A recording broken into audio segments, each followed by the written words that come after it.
ठीक है। तो यही हम अभी 5 ही लोग हैं, शुरू करते हैं सर तो हैं। जी बिल्कुल। जी राइट। ठीक है।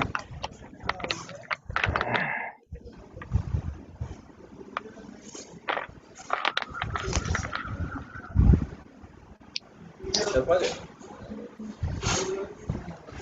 देखिए, ये डिस्कशन फोरम का एक कंसेप्ट काफी दिन से चल रहा था कि बहुत सारे मार्केट में जो मिसलीडिंग चीजें चल रही हैं, जी या फिर बहुत सारे ऐसे कंसल्टेंट हैं जो बच्चों को मिसलीड कर रहे हैं, या प्रॉपर इंफॉर्मेशन नहीं है मार्केट में, या ना उनके पास है ना बच्चों के पास है। तो हम लोगों ने काफी दिनों से तकरीबन बिना सर 6-7 मंथ से हम लोग ये प्लान कर रहे हैं, तो एक ऐसा डिस्कशन फोरम बनाए हम लोग जिसमें कंसल्टेंट को, जो भी कंसल्टेंट इंटरेस्टेड होता है उस टॉपिक पे बात करने के लिए, वो उसमें आए। वो उसका वेलकम है, वो अपनी पॉइंट रखे, अपनी चीज़ों को रखे, जो भी उसके रेशनल जो पॉइंट्स हैं उसको रखे। और इस चीज़ को फिर हम लोग अलग अलग तरीकों से, अलग अलग माध्यमों से पहुंचाने का कोशिश करेंगे।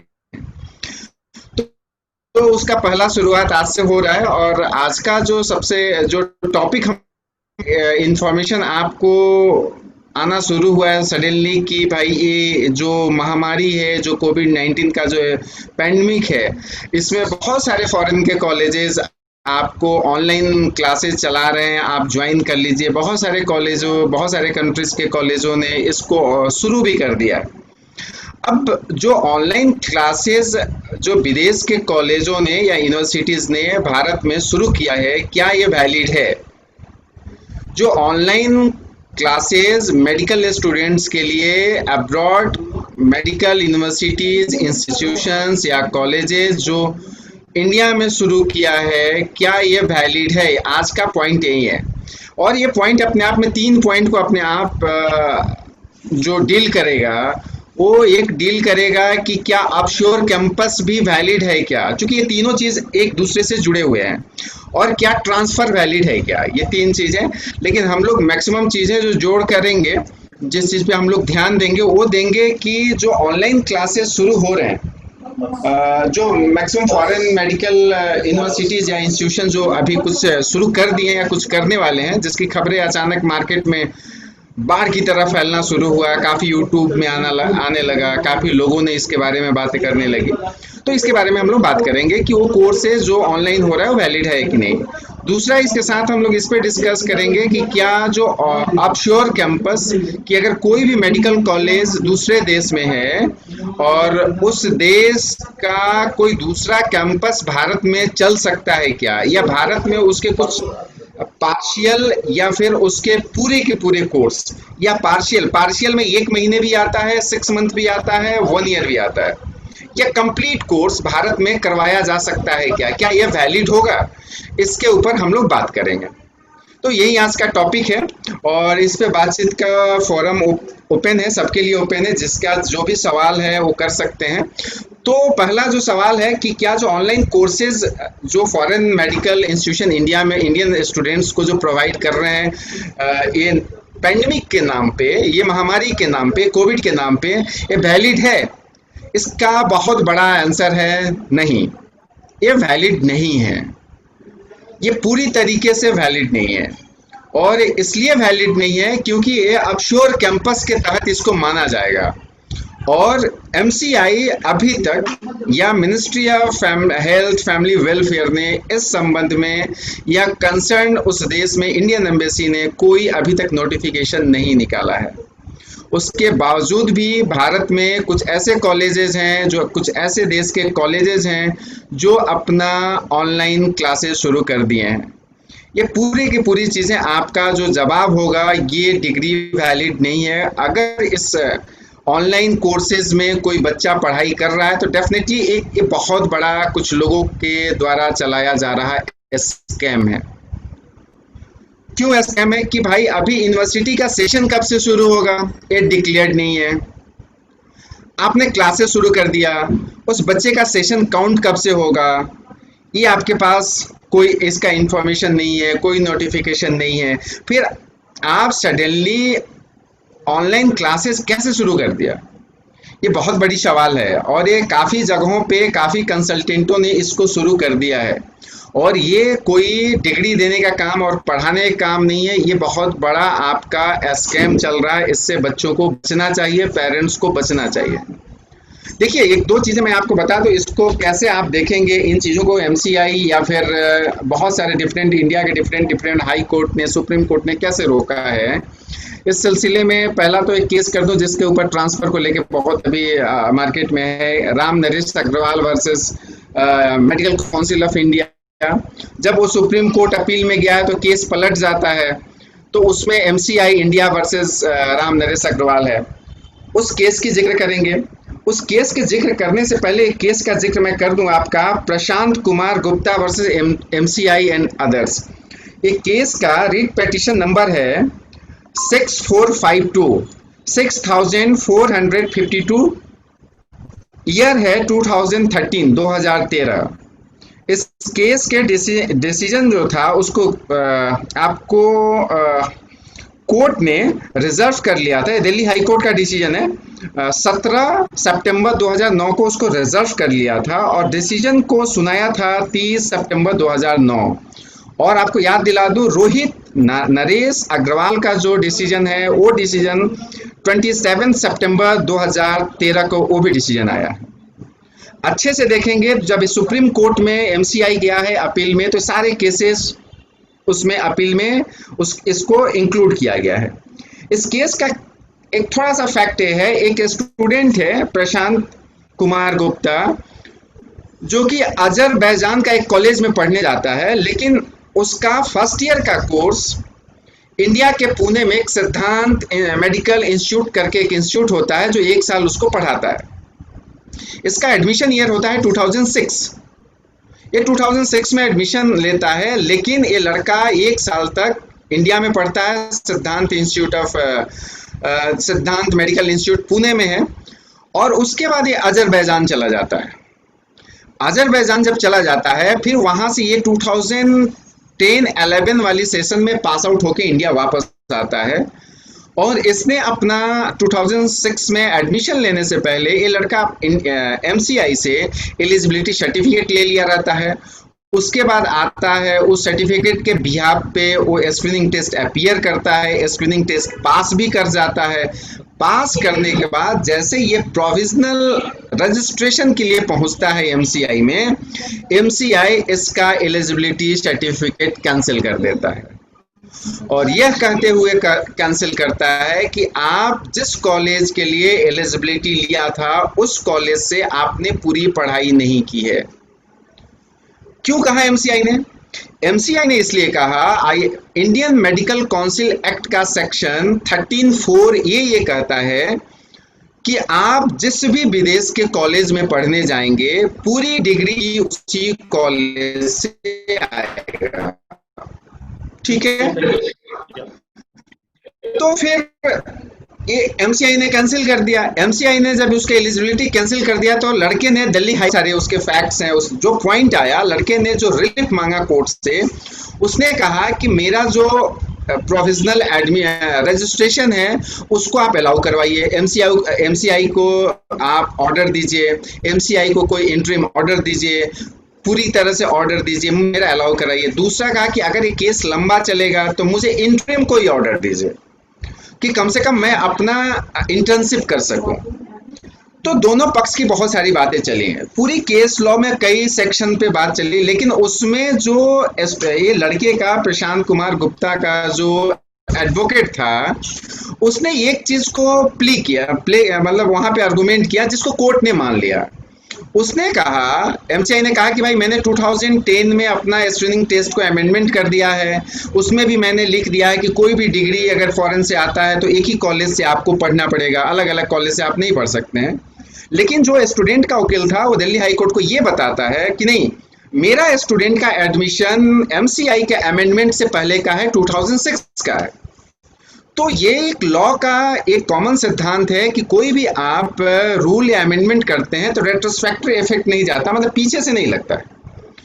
तो दिल्ली हाई कोर्ट ने इस चीज को मान गया और उस लड़के को अलाउ कर दिया कि ठीक है, आप अमेंडमेंट से पहले गए थे, उस समय ऐसा कोई प्रोविजन नहीं था एमसीआई के पास, और आपने 1 ईयर इंडिया में पढ़ा और उसके बाद आप वहां जाके पढ़े, तो इसको अलाउ कर दिया। इस तरह के 3-4 केसेस हुए। लेकिन ये रोहित नरेश वाली जो केस है, इसमें भी सेम केस था। इसमें कई केसेस हैं, लेकिन जो मेन पेटिशनर रहता है उसी का नाम आता है। केस तकरीबन इसमें कम से कम 16-17 केसेस को एक साथ दिल्ली हाई कोर्ट ने सुना। फिर जब एमसीआई अपील में गई है तो सारे केसेस को अपील में ले गया गया। तो इसमें ये कह दिया गया, इसके साथ साथ एक और केस आता है। ये केस समझ लेंगे तब आप ये ऑनलाइन कोर्सेज, ऑफशोर कैंपस दोनों आपको समझ में आ जाएगा, या बच्चों को समझना शुरू होगा। ये केस 2009-10 में आता है। वो केस आपका है national board of NBA versus Vinayaka mission university. इसका रीट अपील नंबर है 716/2010। ये मद्रास हाई कोर्ट का है।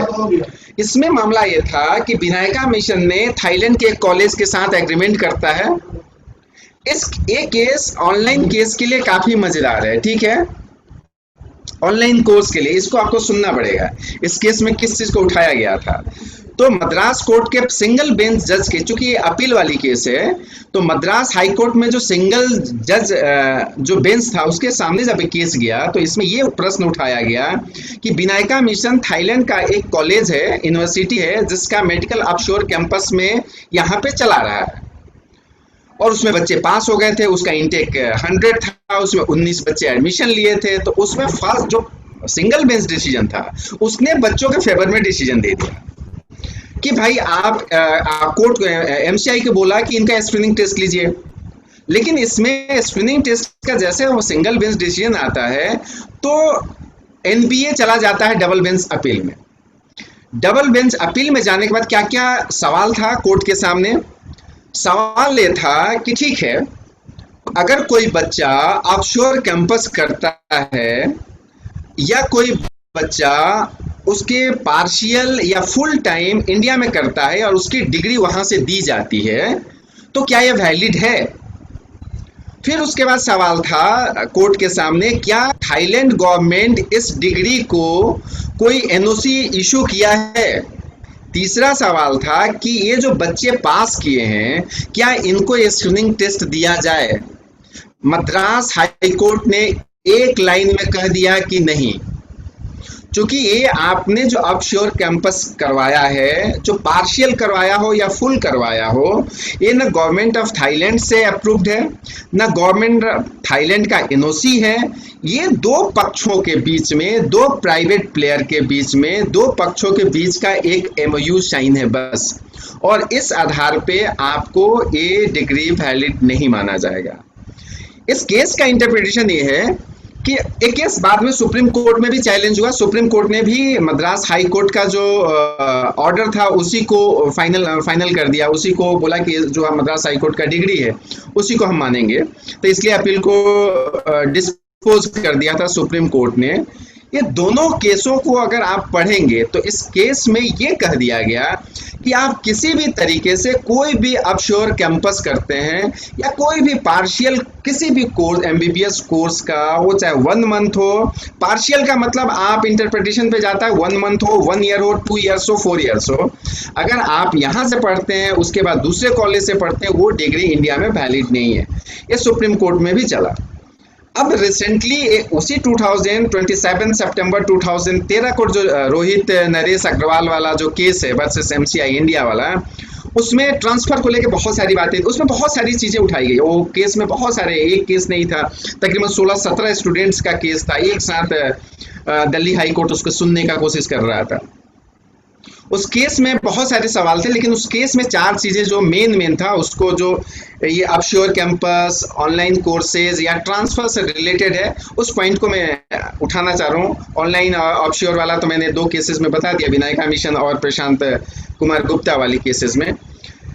रोहित नरेश अग्रवाल वाली केस में दिल्ली हाई कोर्ट जब हियरिंग कर रहा था, तो उसमें 4 सवाल था कोर्ट के सामने।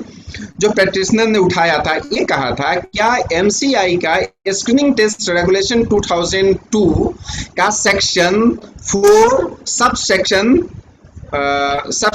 4A, ये 3A, ये वैलिड है क्या? क्योंकि उस सेक्शन के तहत ये कहा गया है कि अगर आप कहीं भी पढ़ने जा रहे हैं तो आपका डिग्री एक ही जगह से आएगा, ठीक है। दूसरा सवाल उठाया गया था आईएमसी एक्ट का सेक्शन 13(4) के ऊपर कि वो स्क्रीनिंग टेस्ट और दोनों सेक्शन एक ही है। तीसरा सवाल ये उठाया गया था आईएमसी एक्ट का सेक्शन 33 पे। ये आईएमसी एक्ट को पावर देता है कि आप किसी भी तरीके के, अगर आपको लगता है मेडिकल एजुकेशन का स्टैंडर्ड को लिमिट करनी है या उसको अगर बढ़ाना है या फिर उन चीज़ों के ऊपर आप कोई भी कानून बनाना चाहते हैं, तो आईएमसी एक्ट के सेक्शन 33 के बिहाफ पे आप बना सकते हैं। तो जो प्रैक्टिशनर का कहना था उसमें 3 जो चैलेंजेस थे, एक था स्क्रीनिंग टेस्ट का सेक्शन 4, दूसरा था आईएमसी एक्ट का सेक्शन 13(4), तीसरा था आईएमसी एक्ट का सेक्शन 33। लेकिन उसमें भी एक जो मेन चीज़ था पूरी सुनने के बाद, उसने कोर्ट में यही जो प्रशांत गुप्ता वाली जो डिसीजन था उसी पे कोर्ट ने सुना उस चीज़ को। उसमें भी ये कहा गया था कि देखिए, कोर्ट के प्रैक्टिशनर की तरफ से जो एडवोकेसी हुई वहाँ पे, उसमें ये कह दिया गया कि इस बच्चे को उसमें अलाउ कर दिया गया था, लेकिन ये कोर्ट ने कहा, उसमें भी ये प्ली लिया गया कि भाई इस बच्चे का एडमिशन 2010 जो स्क्रीनिंग टेस्ट अमेंडमेंट है एमसीआई के द्वारा, इसके पहले हुआ था। चूँकि उसमें एमसीआई वर्सेस जे शशि का भी केस का मामला आया था और 2002 के पहले के मामला थे, बहुत सारे आर्गूमेंट हुए थे। उसके बाद उसने कोर्ट ने कहा कि देखिए ये सेक्शन एक पर्टिकुलरली ध्यान दीजिएगा इस चीज को, डिसीजन ठीक से पढ़िएगा, डिसीजन ग्रुप में भी है, मैं भी शेयर कर दूंगा। कोर्ट ने उस डिसीजन में ये कहा है कि पर्टिकुलरली इस बच्चे के लिए इस सेक्शन को अल्ट्रा वायरस डिक्लेयर किया जाता है। और उसके साथ ही कोर्ट ने ये भी गाइडलाइन दिया है दूसरे स्टूडेंट का जो उसमें जो रीड था कि किस किस कंडीशंस में आपका ट्रांसफर वैलिड होगा, जो हम सभी लोगों को पता है, ठीक है। वो सारे के सारे हम सभी लोगों को पता है कि किस किस केस में वो आपको, बहुत सारे लोग जो इंडियन एम्बेसी मास्को है उसको रेफर करते हैं, बहुत सारे लोग एमसीआई वाले रेफर करते हैं। ये सारे के सारे गाइडलाइन आपके सुप्रीम कोर्ट ने जो दिल्ली हाई कोर्ट का जो ऑर्डर था उसी को फाइनल माना और उसी के बाद ये सारे के सारे से निकल के आया। तो ये आप पूरी तरीके से 3 केस जो लॉज हैं, Prashant Kumar Gupta versus MCI and others 2013 का, या फिर Rohit Naresh Agarwal versus MCI 2013 Delhi high court का, फिर सुप्रीम कोर्ट में, दोनों केस सुप्रीम कोर्ट में गए थे। तो ये दोनों केस का जो कंक्लूजन ये है कि आप किसी भी तरीके से कोई ऑफशोर कैंपस नहीं कर सकते हैं। कोई भी कॉलेज जो फॉरेन मेडिकल कॉलेज है वो आपको ऑनलाइन कोर्सेज नहीं क्लासेस नहीं चला सकते हैं। ये बहुत क्लियर है, ट्रांसफर का एक बहुत क्लियर कट है। अब ऑनलाइन कोर्सेज का एमसीआई का दूसरा तरीका मैं बताता हूँ। एमसीआई का दूसरा सेक्शन क्या कहता है इसके ऊपर, जो ऑनलाइन कोर्सेज की बातें चल रही हैं। दूसरा सेक्शन ये कहता है ऑनलाइन का, आप जो लोग इसमें पुराने, जिनके बच्चे पास आउट हो गए हैं, जिनके बच्चे प्रोविजनल एडमिशन लिए, रजिस्ट्रेशन लिए हैं, उनको पता होगा बेहतरीन, जब लड़का स्क्रीनिंग टेस्ट पास करता है, पास करने के बाद जब प्रोविजनल एडमिशन के लिए जाता है तो उसको क्या क्या डॉक्यूमेंट्स देने पड़ते हैं। इन सारी केसेस के बाद एमसीआई ने 2011 से इसको इम्प्लीमेंट किया है। उसने कहा कि आपके जो जितने मार्कशीट है होने चाहिए, जितने आपके सर्टिफिकेट है वो होने चाहिए, आपका वैलिड पासपोर्ट होना चाहिए, आपके पासपोर्ट पे जितने साल आप पढ़े हैं उसका वीज़ा होना चाहिए, और साथ ही साथ उसका इमिग्रेशन इन एंड आउट का क्लियरेंस होना चाहिए। इसकी पूरी फोटोकॉपी आपको देनी पड़ती है प्रोविजनल रजिस्ट्रेशन के टाइम में। तो जो यूनिवर्सिटीज़ ऑनलाइन कोर्सेज चलाने की शुरुआत कर दी है, रशिया के कुछ, मैं जानता हूँ साउथ में रशिया के कुछ कॉलेजेस चल रहे हैं, अभी हाल फिलहाल में फिलीपींस के भी कुछ कॉलेजेस आपको ऑनलाइन कोर्सेज शुरू करवा दिए हैं। कुछ मैक्सिमम सीआईएस कंट्री और फिलीपींस के कंट्री के केसेस में चल रहा है। तो उसमें आपका सेशन कब से माना जाएगा, अगर चलिए जहां पे प्रीमेड है वहां पे आप प्रीमेड का गेम कर रहे हैं, इस पे मैं बात करूंगा, प्रीमेड का गेम करूंगा मैं, कैसे गेम लोगों ने कर रहा है प्रीमेड के ऊपर। लेकिन जहां पे डायरेक्ट एमबीबीएस में एडमिशन होता है, तो इंडियन गवर्नमेंट या एमसीआई का कोई ऐसा रूल नोटिफिकेशन आया नहीं। फिर आप कैसे ऑनलाइन कोर्स चला रहे हैं, किस आधार पे चला रहे हैं, आपको किसने परमिट किया, क्या उस कंसर्न कंट्री के गवर्नमेंट अलाउ किया है उस यूनिवर्सिटी को कि आप फॉरेन नेशनल का एडमिशन लेते समय उनको 6 मंथ या 3 मंथ्स या 1 मंथ या 1 ईयर ऑनलाइन कोर्सेज चलाइए, ऐसा कहा है क्या? उसने क्या government of India concern embassy से बात किया है क्या, उसके साथ कम्युनिकेशन किया है क्या? ऐसा कुछ नहीं किया गया है, अभी तक ऐसा कुछ नहीं हुआ है। अब सवाल उठता है, जिन बच्चों का मेडिकल में ऑनलाइन कोर्सेज शुरू हो गया जुलाई से, वो जब पढ़ के आएंगे without MCI notification, without ministry of health family welfare notification, without Indian concern Indian embassy का नोटिफिकेशन, जब वो 5 साल या 6 साल बाद पढ़ के आएंगे और हो सकता है वो स्क्रीनिंग टेस्ट पास कर जाएं, और उस समय जिस समय प्रोविजनल एडमिशन के रजिस्ट्रेशन के लिए जाएंगे, वो जो इमिग्रेशन क्लियरेंस और वीजा का जो visa stamping, immigration clearance in and out का जो क्लियरेंस है, वो कैसे देंगे? वो उस बच्चे का जो कंसल्टेंट या जो एजेंट इसका काउंसलिंग करके क्लासेस चलवा रहा है, इस चीज को क्यों नहीं समझ पा रहा है, या फिर बच्चे क्यों नहीं समझ पा रहे हैं? ये चीज तो पुराना नहीं है, बच्चों को समझना चाहिए। यहाँ भी उस बच्चे का 5 साल या 6 साल का डिग्री इनवैलिड हो जाएगा, इसलिए ऑनलाइन कोर्सेज इनवैलिड है जब तक कोई फर्दर नोटिफिकेशन नहीं आ जाता है। अब चलिए दूसरी चीज पे आते हैं। एमसीआई क्लियर कट उसका जो सेक्शन 13(4) है, 4 ये है, ये कह दिया है कि भाई आप जहां पढ़ने जाएंगे उसी में पढ़ेंगे, वहीं से पूरी डिग्री लेके आएंगे। इसके बारे में जोगड़िया सर को बहुत अच्छे से पता होगा, क्योंकि उनके बहुत सारे बच्चे इनरोल्ड हुए हैं आने के बाद और बहुत सारी चीज़ों को देखा है। अब एक चीज़ आपको और मज़ेदार चीज़ मैं बताता हूँ यहाँ पे। देखिए, गलती जब तक छुपी रहती है ना, गलतियाँ हर जगह होती हैं, हर सेक्शन में गलती है, वो गलती जब तक पब्लिक या कंसर्न अथॉरिटी के सामने नहीं आता है या उसको कोई नहीं उठाता है, तब तक वो चीज़ें छुपी रहती है और हाइड रहता है। लेकिन जिस दिन उसको उठा दिया गया और जिस दिन वो अथॉरिटी के सामने आ गया, ये सबके लिए बहुत बड़ा चैलेंज हो जाएगा। ये मैं इस रेफरेंस में बोल रहा हूँ। दो चीजें हैं, एक तो अपश्योर कैंपस के ऊपर हम लोगों ने बात किया, दूसरा ऑनलाइन कोर्सेज के ऊपर बात किया। अभी मार्केट में एक चीज और चल रहा है, वो ये चल रहा है और फिलीपींस को लेके कि आपका जो बीएस कोर्स है आप इंडिया में कर लीजिए, आप वहां जाके एमडी 1 साल बाद या 1.5 साल बाद या 6 महीने बाद ज्वाइन कर लीजिए। बिल्कुल, ये बहुत चौंकाने वाली चीज है, ये बहुत चौंकाने वाली चीज है। लेकिन इसके साथ साथ आपको ये जो अभी मार्केट में प्रमोट किया जा रहा है, काफी बहुत बड़ा स्कैम है। ये स्कैम जब तक चल रहा है तब तक चल रहा है, जब जिस दिन खुलेगा ये बहुत बड़ा बवंडर होगा। अब आप दो चीजें देखिए, फिलीपींस एम्बेसी का जो गाइडलाइन है, जो इंडियन बच्चे जो फिलीपींस में पढ़ने जाते हैं उसको पढ़िए, उसमें बहुत क्लियर कट गाइडलाइन है। सिमिलरली इंडियन एम्बेसी जो फिलीपींस मनीला में है उसका गाइडलाइन पढ़िए, वो या उसका फेक पढ़िए, फ्रीक्वेंटली आस्क्ड जो क्वेश्चन है उसमें पढ़िए, बहुत सारे से क्लियर करके उसमें लिखा हुआ है। बीएस कोर्स के बारे में भी लिखा हुआ है, 1.5 ईयर से 2 ईयर, ये आपके क्रेडिट सिस्टम पे है। आप इंडिया से अगर +2 करके आए हैं तो उसको कुछ क्रेडिट आवर्स जो बीएस का है उसको कंसीडर किया जाता है।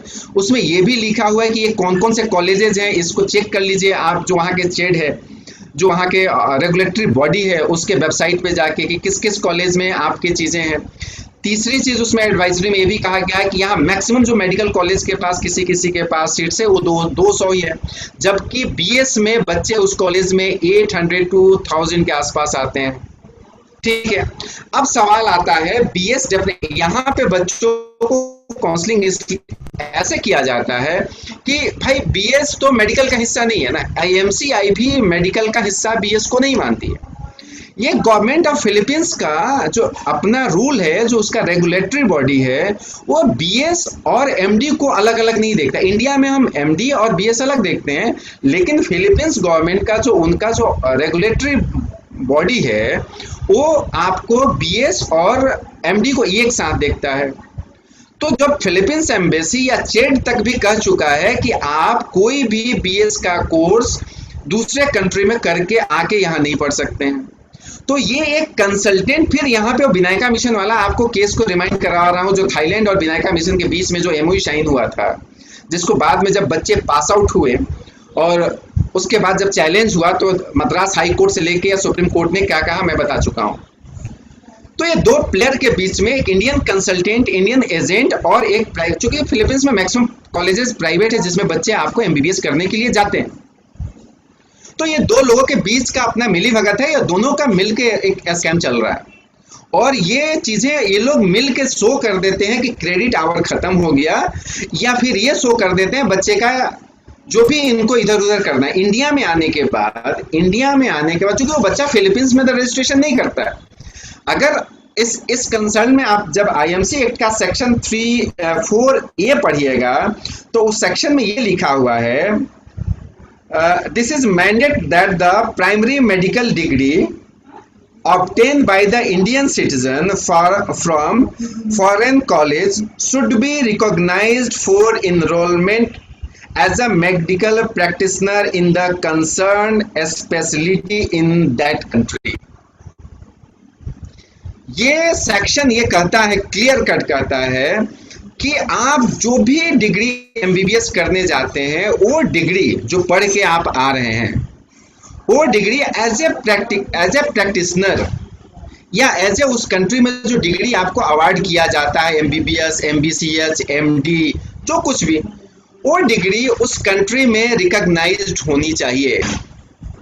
अब सवाल यहाँ पे ये उठता है कि क्या जो लड़के जो चेड से लेके फिलीपींस एम्बेसी तक ने जो नोटिफिकेशन दिया है, इंडियन एम्बेसी ने जो नोटिफिकेशन दिया है बीएस के बारे में, क्या इंडियन कोई ऐसा लड़का बीएस इंडिया में करके या पार्ट टाइम बीएस इंडिया में, पार्ट टाइम फिलीपींस में और एमडी वहां से करने के बाद फिलीपींस के चेड में या वहां के रेगुलेटरी बॉडी में अप्लाई किया और वो डिग्री वैलिड हुआ?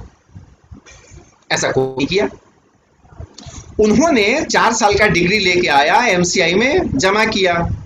दूसरी स्कैम फिलीपींस की मैं आपको बताता हूं, जो 10 अक्टूबर 2009 को एमसीआई ने कंसर्न स्टेट मेडिकल काउंसिल को लिखा है फिलीपींस के बारे में।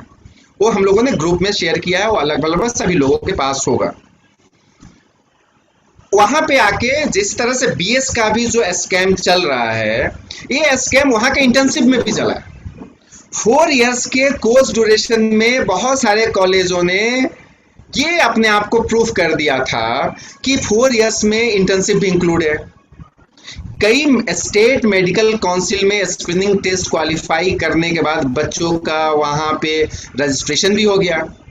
ये मामला गुजरात में उठता है। गुजरात मेडिकल काउंसिल एमसीआई से पूछता है कि साहब ये जो 4 इयर्स वाला जो फिलीपींस का ड्यूरेशन है, इसमें इंक्लूडिंग इंटर्नशिप है, काफी बच्चे इनरोल्ड हो चुके हैं, इसके ऊपर एमसीआई का क्या कहना है? एमसीआई ने गुजरात मेडिकल काउंसिल को जवाब देता है, तकरीबन वो 10 अक्टूबर 2019 है, लास्ट ईयर की बात है। डेट में हो सकता है 1-2 दिन मैं कंफ्यूज कर रहा हूं, लेकिन जहां तक याद है 10 ही है।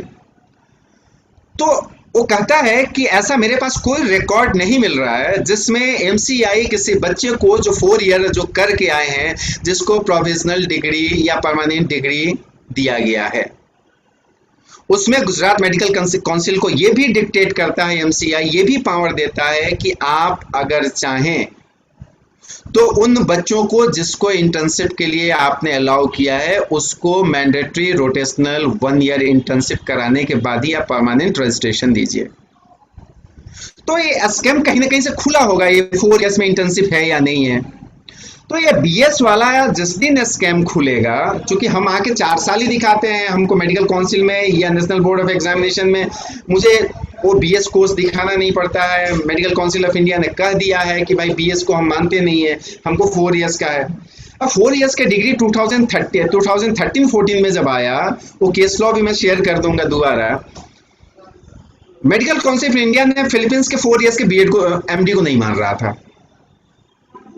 ये फिलीपींस जो लोग कर रहे हैं, 2007 में कुछ हम लोग थे, हम थे एक सरस्वती ऑनलाइन के दादा थे, गांगुली दादा थे, 3 लोगों ने बहुत सारे मिलके, और पहली दफा परपिचुअल और एमसीआई के बीच में एमओयू साइन करवाया जाता है, एम्बेसी को बीच में मीडिएटर रख के। लेकिन वहाँ के सिस्टम ऐसा बदतर था, एजुकेशन सिस्टम, कि सारे लोग 1 साल के अंदर 2 साल के अंदर ही हट गए। उसके बाद लोगों ने उठाया, उसको चलाया। लेकिन बीएस का जो कोर्सेज यहाँ पे पार्शियल हो रहा है या फुल टाइम हो रहा है, ये इलीगल है। ये क्या किसी डॉक्यूमेंटेशन में गवर्नमेंट ऑफ फिलीपींस ने अलाउ किया है कि बीएस डिग्री आप करके आइए? ये जब तक चल रहा है, यही मैं बोला, झूठ जब तक चल रहा है तब तक ही छुपा रहता है। जिस दिन इस जैसे इंटर्नशिप वाला आज फिलीपींस का उजागर हुआ, सबके सामने आ गया कि फिलीपींस अब स्टेट मेडिकल काउंसिल, आपको कोविड था नहीं तो इशू हो गया रहा था, फिलीपींस के कई ऐसे स्टूडेंट जिनका परमानेंट रजिस्ट्रेशन है, उनको फिर से रोटेटरी 1 ईयर इंटर्नशिप करने के बाद वो कंसर्न स्टेट मेडिकल काउंसिल आपको अब परमानेंट रजिस्ट्रेशन इशू करेगा। वैसे ही फिलीपींस के केस में जो बीएस को पार्शियल केस या पार्शियल क्लासेस कराया जा रहा है अलग अलग जगहों पे, कैसे करवा सकते हैं? इतने केस लॉ है, एमसीआई का क्लियर कट रूल है, सुप्रीम कोर्ट का क्लियर कट डिसीजन है, मद्रास हाई कोर्ट का क्लियर कट डिसीजन है, दिल्ली हाई कोर्ट के तमाम केसेस में डिसीजन है, उसके बावजूद आप कैसे करवा रहे हैं? ये स्कैम नहीं है तो क्या है? आप पैसे को लेके आप क्या करते हैं कि बच्चे बच्चे हमारे यहाँ पढ़ाई भी किए और स्पिनिंग टेस्ट निकाल के प्रैक्टिस भी कर रहे हैं। अरे साहब, 10 अक्टूबर को जो एमसीआई ने इशू किया सारे स्टेट मेडिकल काउंसिल को, वो भी बच्चे तो परमानेंट रजिस्ट्रेशन ले चुके थे। एमसीआई को क्या पड़ा था कि उन बच्चों के लिए फिर से नोटिफिकेशन जारी करे कि आप 1 ईयर रोटेशनल इंटर्नशिप कीजिए फिर देंगे? तो जिस दिन एक खबर आएगी, जिस दिन इस चीज को उठा दिया जाएगा, अभी ये जब तक छुपी है 2 प्लेयर के बीच में, जैसे थाईलैंड वाला केस में विनायका मिशन ने किया था, वो सेम चीजें यहाँ फिलीपींस में चीजें की जा रही हैं। और ये फिलीपींस वाली ही चीजों को उठा के कैरेबियन ले गया गया, क्योंकि कैरेबियन करने वाले भी वही लोग हैं जो फिलीपींस एजुकेशन सिस्टम को 2012-13 के बाद प्रमोट किया, और सेम चीजें वहां पे चल रही हैं। जबकि वहां भी 2 इयर्स का बीएस है, वहां पे तो 6 महीने में 9 महीने में बीएस करवा दिया जाता है, क्योंकि बीएमसीआई मानता नहीं। लेकिन वो कंसर्न गवर्नमेंट के 150 सीट है, 150 सीट्स है, एनमेट में क्वालिफाई भी पूरे के पूरे कर लें तो आप सीट्स कहां से देंगे? अगर मान लीजिए आप मेरे एक जवाब, वहां पे हर कॉलेज में सर 100, किसी में 150, किसी में मैक्सिमम 200 सीट्स है, और उस कॉलेज से सीट ज्यादा नहीं है। 2000 India as per the Indian embassy 2000 से ज्यादा सीट्स किसी भी कॉलेज के पास नहीं है। ये इंडियन एम्बेसी के वेबसाइट पे एडवाइजरी में है, ये मैं अपने आप से नहीं बोल रहा हूँ। अब चीज है कि क्या कोई स्टूडेंट अगर जैसे 2 साल में ऑन एन एवरेज बच्चे का फिलीपींस में बीएस में पढ़ाई करने का 8 से 10 लाख रुपए का खर्चा आता है, तो क्या ये स्टूडेंट अपना ये 8 से 10 लाख रुपए इंडिया में बीएससी करके उसके बाद एनमैट क्लियर करके डायरेक्ट एमडी फिजिशियन के लिए अप्लाई करता है और वो अपना पैसा सकता है? सर देखिए, फिलीपींस में पढ़ने के लिए सबसे बेहतरीन तरीका, अगर कोई फिलीपींस ही पढ़ना चाहता है और रिजिड है कि फिलीपींस ही पढ़ना है, तो मेरा उस लड़के या उस पेरेंट के लिए सजेशन ये है कि आप देखिए, सजेशन से पहले एक चीज बताइए, ये जो बीएस कोर्स है ना, ये पैसे कमाने का जरिया है। एक 1.5 या 2 इयर्स बीएस के लिए आपसे जो पैसे लिए जाते हैं, ये लिए जाते हैं तकरीबन 7 to 9 लाख, ये डिपेंड करता है कॉलेज टू कॉलेज। ये बीएस कोर्स के लिए आप 8 to 9 लाख रुपीस दे रहे हैं, जिसमें से कंसल्टेंट को अच्छी खासी रकम मिलती है एक एडमिशन में आपस में, तो वो होता। लेकिन जो बच्चा अगर यहाँ से 8 लाख 9 लाख वो बीएस करने के अलावा अगर इंडिया से बीएससी कोई नेचुरल साइंस में, लाइफ साइंस में अगर करके जाता है और वहाँ पे एनमेट कर लेता है, उसको डायरेक्ट फिलीपींस में हो जाएगा और वो इतने पैसे से भी बच जाएगा, उसके पास एक एडिशनल डिग्री भी हो जाएगी। वो चाहे लाइफ साइंस किसी भी कर ले, वो बोटनी से कर ले, बायो से कर ले, किसी भी चीज़ से कर ले, तो ये चीज़ें हैं। तो फिलीपींस में कोई भी बच्चा अगर जाता है तो मेरे ख्याल से उसको इंडिया से अगर करके जाता है इंडिया से अगर करके जाता है, ग्रेजुएशन करके जाता है, उसके लिए बेहतर साबित हो सकता है। बीएस करके वहां पे इतने पैसे बर्बाद करके और बीएस करके एमडी में एडमिशन लेना, ये मेरे ख्याल से उतना उचित नहीं हो सकता। चलिए, एक बात और बहुत अभी मतलब लोगों के नोटिस में आती है, वो है कि ट्रांसफर का केस। तो ट्रांसफर किसी भी कॉलेज से किसी कॉलेज में, क्योंकि उसमें कहीं ना कहीं कोई यूक्रेन के और रशिया के कुछ केसेस बताए जाते हैं कि इसकी वजह से ट्रांसफर वैलिड है, आप किसी भी कॉलेज से किसी दूसरे कॉलेज में ट्रांसफर ले सकते हो। और काफी सारे स्टूडेंट्स इसलिए पिछले साल जिनकी प्रॉक्स में प्रॉब्लम आई थी, उन लोगों ने यूक्रेन से ट्रांसफर लिया है बहुत सारे अलग अलग कंट्रीज में। इसके बारे में क्या डिटेल्स हैं, आप क्या डिटेल बताना चाहेंगे? देखिए ट्रांसफर, देखिए सिंपल सी चीजें हैं ट्रांसफर के बारे में। यही रोहित नरेश अग्रवाल वाली केस में सुप्रीम कोर्ट ने बहुत क्लियर कट कर दिया है। और इसी केस को ये 2018 में आया, लेकिन दिल्ली हाई कोर्ट के डिसीजन के बाद इसको मास्को में जो इंडियन एम्बेसी है उसने 2016 या 17 में अपने वेबसाइट पे या 2018 में ही अपलोड किया है। और उसमें पूरी सीक्वेंस क्या किस किस कंडीशंस में ट्रांसफर अलाउ है। सुप्रीम कोर्ट ने बहुत अच्छे से दिल्ली हाई कोर्ट के डिसीजन को फाइनलाइज किया। उसने कह दिया कि ठीक है, जिन बच्चों ने कुछ, चूंकि वो देखिए केस कैसे हुआ था, इसमें एक रिट पिटीशन ये भी था। जब आप दिल्ली हाई कोर्ट के केस देखेंगे, ग्रुप में है, उसमें कई के साथ में रोहित नरेश अग्रवाल के साथ तकरीबन 10-12 केसेस हैं। उसमें कुछ केसेस ऐसे थे जिसके आप पूरी की पूरी फैक्ट जो पढ़ेंगे तो 2015 या 16 में क्रीमिया को लेके रशिया के और यूक्रेन के कुछ हिस्से में वार जैसे कंडीशन हो गई थी और वहाँ कन्फ्लिक्ट हमेशा चल रहा था। उस केस में था कि भाई क्या एमसीआई के पास कोई ऐसा रूल था नहीं कि भाई उन बच्चों को ट्रांसफर किया जाए। तो फिर इसको चैलेंज किया गया कोर्ट में। तो कोर्ट ने इसी पे कहा कि अगर आप ये 4 सिचुएशन में, वार की कंडीशन हो, इंटरनल सिविल वार हो, वहाँ पे कोई कन्फ्लिक्ट हो, फिर आपका दूसरा चीज था 3 और 2 और पॉइंट है मैं भूल रहा हूँ, इन कंडीशंस में आपका वहाँ पे ट्रांसफर हो सकता है। नेचुरल लेकिन लोगों ने क्लेमिटी इसको क्या कहा, सर, नेचुरल क्लेमिटी। हाँ नेचुरल क्लाइमिटी था, नेचुरल क्लाइमिटी था। लोगों ने इसको क्या कहा, और मास्को में जो इंडियन एम्बेसी का जो वेबसाइट पे था, इसको बहुत बड़ा आधार बना लिया और जितने पेरेंट्स आते गए या ट्रांसफर वाले बच्चे आए उनको ये दिखाते गए। और लड़कों को समझ में आया भाई इंडियन एम्बेसी के साइट पे है, इंडियन एम्बेसी ने वहां ये गलती कर दिया है। इंडियन एम्बेसी के साइट पे ये चीज क्लियर लिखना चाहिए किस कंडीशन में आप इसके अलावा भी ट्रांसफर ले सकते हैं या नहीं ले सकते। इसको इंडियन एम्बेसी ने लिखा नहीं। इंडियन एम्बेसी की गलती यहीं पे थी, उसने कोर्ट डिसीजन उठाया और डाल दिया, कोर्ट डिसीजन का जो समराइज किया, समराइज करके डाल दिया। अब उसको कंसल्टेंटों ने कमाने का जरिया बना लिया। भाई पैसे कमाइए, आप काम कर रहे हैं, आपके पास 2 पैसे कमाने का राइट है, लेकिन किसी बच्चे का फ्यूचर बर्बाद मत कीजिए। उसी तरीके से जो 2012 से 2018 तक आपने लाखों का प्रोडक्शन कर दिया, पास हुए उसमें से 14,000, वो बच्चे गलत काउंसलिंग और गलत कॉलेज चुनने की वजह से हुआ। तो आज जो पिछले साल जो 10,000 के आसपास जो बच्चे गए हैं, ट्रांसफर किए हैं, उनको आने दीजिए। तब आने के बाद इंडिया के में ये सबसे बड़ी एक बीमारी की तरह रोग फैलेगा और महामारी की तरह एक कोर्ट में जाएगा। तो आने दीजिए, तब पता चलेगा। अब उन कंसल्टेंटों को कुछ नहीं कर सकते। ये कंसल्टेंट्स ने शायद एक तरीका बना लिया है कि पहले गलती कर लो और बाद में उसको कोर्ट में चैलेंज करो और शायद उसके थ्रू कुछ रिलैक्सेशन मिल जाए।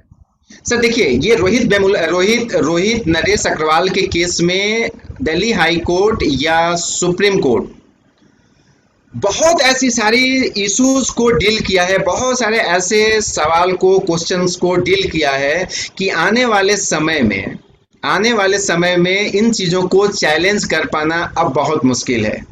ये केस माइल स्टोन डिसीजन है फॉरेन मेडिकल स्टूडेंट्स के लिए, जो इंडियन स्टूडेंट फॉरेन में पढ़ते हैं, और एमसीआई के लिए। ये केस एक साथ तकरीबन 16-17 रीट पिटीशन को सुना है, या 16-17 रीट पिटीशन में अलग अलग सवाल थे।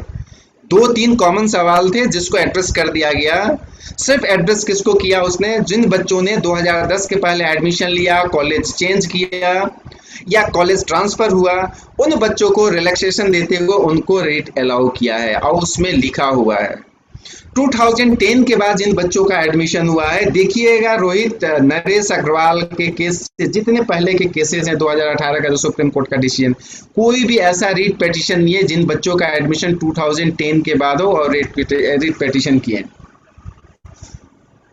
और आज के डेट में भी मुझे पता है, चाइना का एक केस है, उस बच्चे ने 2010 के बाद 1 साल किसी कॉलेज में 6 मंथ पढ़ा था, उसके बाद कंप्लीट, वो लड़का इस केस के डिसीजन के बाद भी नहीं आया है, एमसीआई उसको रोक दिया। क्यों कि 2011 का एडमिशन था उसका और 2016 में पास आउट किया है वो। एमसीआई उस बच्चे को अपीयर नहीं होने दिया, उसका एलिजिबिलिटी सर्टिफिकेट कैंसिल कर दिया। अब बच्चा का नाम है, डॉक्यूमेंट्स है, इसलिए मैं शेयर उसको नहीं करूंगा, लेकिन वही बच्चा है, आंध्र प्रदेश का लड़का है, ये चाइना से पढ़ा, 2011 का एडमिशन है, एक केस उसके ऊपर लागू भी नहीं हुआ। तो वो कंसल्टेंट जो 2 साल करके जब समस्या आएगी भाग निकलेंगे, ऐसे हजारों साल होते हैं, हर साल होता है सर, ऐसा हर साल होता है।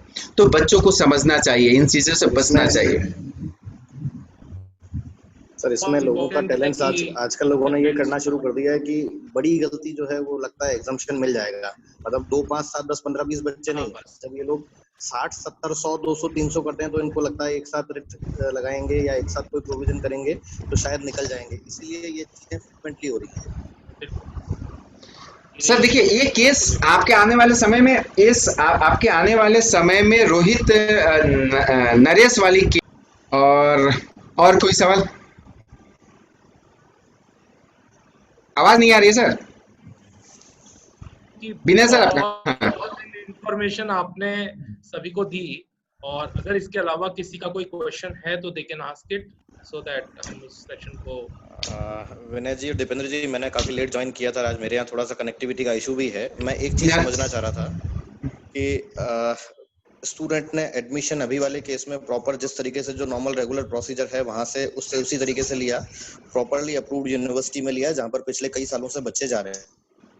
लेकिन अगर केवल कोविड की वजह से टेम्पररी बेसिस पे 2 महीने 2.5 महीने 3 महीने अगर ऑनलाइन क्लासेस रन किया जाता है और उसके बाद जैसे ही परिस्थितियां नॉर्मल होती हैं, जैसे ही इंडियन गवर्नमेंट अलाउ करती है या जिस कंट्री में बच्चा जाना चाहता है उस कंट्री की गवर्नमेंट अलाउ करती है, उसके बाद अगर बच्चा जाता है तो उस केस में क्या दिक्कतें आ सकती है? क्योंकि मुझे जहां तक आइडिया है, अगर इंडियन गवर्नमेंट अलाउ करेगी अभी अगस्त में, मिड में, सितंबर में या अक्टूबर में, जब भी, उसके बाद वाले केस में जो चीजें शुरू होंगी वो होंगी। लेकिन जिन कंट्रीज में बाई चांस अगर क्लासेस पहले से शुरू हो जाती हैं तो उस केस में वो लोग ऑनलाइन क्लासेस ही देने वाले हैं जब तक मास गैदरिंग अलाउड नहीं होती है। तो ऐसे केस में हम लोग क्या मानकर चलते हैं? ये भी बहुत देखिए सर, 2 सवाल है इसमें। एक सवाल आपने क्या किया, कहा कि अगर किसी भी जो नॉर्मल प्रोसेस है एडमिशन का, उस प्रोसेस के तहत एडमिशन लड़का ले लेता है, उसके जो रेगुलर सेशन होंगे वो सेशन हो सकता है 2 महीने 3 महीने लेट चले, लेकिन उसके पहले वो कॉलेज ऑनलाइन क्लासेस दे रहा है, ठीक है ना। देखिए, ये ऑनलाइन क्लासेस वैसे ही क्लासेस हो जाएंगे, इसको आप जैसे क्या बोलते हैं, बहुत सारे इंडिया में आप देखते होंगे कि लोग अपने बच्चे को भेजने से पहले 1 महीने अपने यहाँ बैठा के एनाटॉमी, फिजियोलॉजी, बायोकेमिस्ट्री पढ़ा देते हैं। ये उस कोर्स से, उस यूनिवर्सिटी से कोई इसका कोरिलेशन है ही नहीं। अगर चूंकि बच्चे, अगर एक चीज मुझे बताइए, ठीक है मैं इसको मान लेता हूं, अगर जुलाई से सपोज सर मैं इसमें एक चीज और ऐड करना चाह रहा हूँ। देखिए इसमें क्या है, एक तो जहां पर चीजें ड्यूरेशन के बेसिस पर है कि 1 semester abroad, 2 semester abroad, 1 year in India, 2 year in India and then so and so country, वहां पर तो सब चीजें लग ही रहा है कि चीजें अनऑफिशियल हैं, इलीगल हैं, फिशी हैं। लेकिन जहां पे केवल कोविड कंसर्न में जो यूनिवर्सिटीज पिछले कई सालों से रन कर रही है, जहां पर बच्चे प्रॉपर जा रहे हैं, पढ़ के आ रहे हैं, वहां पर अगर वो लोग particular timing keeping Covid concern in mind पहले स्टूडेंट्स को लेटर इशू करते हैं कि because of so and so reason and once the country starts allowing students to travel abroad, उसके बाद हम लोग ये चीजें रेगुलर ले आएंगे, तो उस केस में भी कोई पॉसिबिलिटी है या इसके लिए नए सिरे से एमसीआई को और जो कंसर्न अथॉरिटीज हैं अपनी अपनी कंट्रीज में, वहां पर अब एक बार मेरे ख्याल में ऑफिशियली अप्रोच करना भी चाहिए। और मेरे ख्याल में एक बार जब चीजें शुरू होंगी तो शायद ये कंट्रीज खुद ही अलाउ कर दें 2-3 महीने, जब तक कोरोना का कंसर्न है तब तक। बट मेरे ख्याल में सेमेस्टर और ईयर वाला तो जो कंसर्न चल रहा है वो प्रॉपर्ली अनएथिकल, इलीगल और लॉजिकल भी नहीं है। देखिए सर, इसमें आपने जो कहा ना कि ठीक है, ये आपकी सारी चीज़ें इसमें जो ठीक है, जब वहाँ पे शुरू करवाएंगे, यहाँ पे सवाल आपका ये है कि जब तक कॉलेज रेगुलराइज नहीं होता है, जब तक वहाँ पे बच्चे पहुँचते नहीं हैं, इंटरनेशनल इमिग्रेशन नहीं, फ्लाइट शुरू नहीं होता, तब तक वो कॉलेज प्रॉपर वे में चला रहा है। पहले भी वहाँ से बच्चे रेगुलर वे में चलाना चाहता है। इसके पीछे देखिए दो चीज़ आपको देखना पड़ेगा। अगर जैसे सपोज कर लीजिए जुलाई से एक्स कोई कॉलेज है, उसने एडमिशन, उसका सेशन शुरू हो गया, लेकिन कोविड के वजह से वो प्रॉपर वे में स्टूडेंट को वहां पे अक्टूबर में ला रहा है, उसका सेशन चल रहा है जुलाई से, और वो जुलाई वाला सेशन ऑनलाइन लेना शुरू कर दिया। ठीक है, तो ये जुलाई से उसका जो सेशन होगा, लड़का रीच करता है आपको नवंबर में, उसमें इस सेशन को काउंट तो कहाँ से करेगा? पहला चीज यहाँ पे आपको सोचना पड़ेगा। अगर उस सेशन का काउंट जुलाई से करता है और सेमेस्टर उसका पहुंचता है वहां पे आपको नवंबर में, और बच्चा नवंबर में भी पहुंचा है, तब तो सर इस केस में जब तक कोई नोटिफिकेशन नहीं आ जाता तब तक ये इनवैलिड होगा। अगर लड़का क्लासेस जो चला रहे हैं, लेकिन लड़का जिस समय से जा रहा है, क्योंकि बहुत सारे देश में चीजें एक्सटेंड होनी